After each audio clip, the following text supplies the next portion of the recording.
Welcome back to Tipping Point. I'm your host, Kara McKinney. You know who would have the best lived experience to sit on the Washington State Sex Offender Policy Board, while also bringing much needed diversity to its recommendations? Convicted sex offenders. It's almost as brilliant as that one time New York City asked a convicted cop killer to sit on a board to recommend policy changes for the NYPD to do their jobs better. So he could lecture the colleagues of the cop he executed.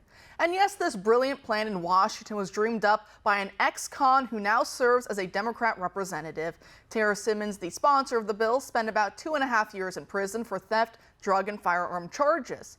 Oh yeah, and she wants to change the name of the board because it's offensive to the convicted sex offenders from whom she says we can learn so much. And it's not just the liberal state of Washington, but also the World Health Organization that is doing this. Reading now from the Daily Wire, quote, "The World Health Organization established an expert advisory group on transgender health, seeking guidance from a transgender former prostitute who called the line of work empowering, and an academic attempting to popularize gender effing as a critical legal theory. The WHO's Guidelines Development Group on the Health of Trans and Gender Diverse People was established to facilitate the creation of guidelines aimed at increasing access and utilization of quality and respectful health services by trans and gender diverse people, and establishing health policies that support gender inclusive care and legal recognition of self-determined gender identity."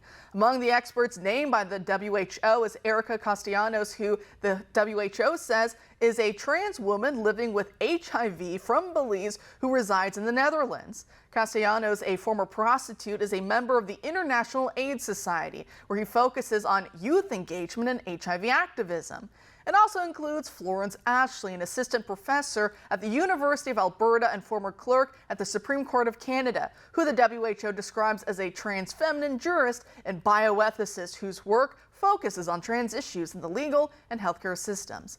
His most recent work is on how to use gender effing as a strategy to resist gender governance, end quote. There's a lot of talk about criminal rehabilitation these days, but have you noticed that no one actually believes it? It's like all the other big buzzwords of our day: fairness, equity, inclusion, which often mean the very opposite of what they're supposed to mean.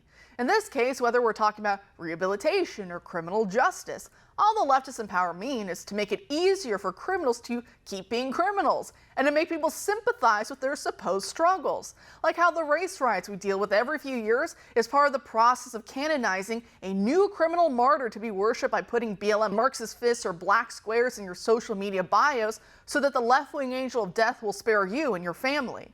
It's like how these knuckleheads in D.C. made excuses for the people chronically robbing a CVS in D.C. that couldn't keep its own shelves stocked because of the rampant theft, with the items literally being sold openly down the street for heavily discounted prices. And now the store has had to recently shut down and now cue all the complaints about systemic racism causing food deserts, where residents have to travel further for groceries because all the stores in their area are shut down.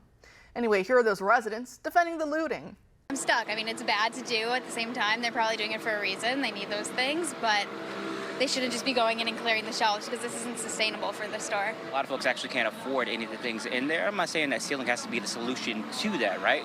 However, I don't know, maybe the city could provide more accessible resources to unhoused or under-income folks that can provide them like hair care, bodily care, hygiene care, etc. That could be an option. Even our own Supreme Court this week basically ruled that illegal alien criminals have a right to storm our southern border unopposed, as the feds can cut down the concertina wire that Texas uses to protect its own citizens from this onslaught. Thankfully, Governor Greg Abbott says the fight isn't over, and he spent the last 2 days putting up even more wire as his agents stare down the rival federal ones.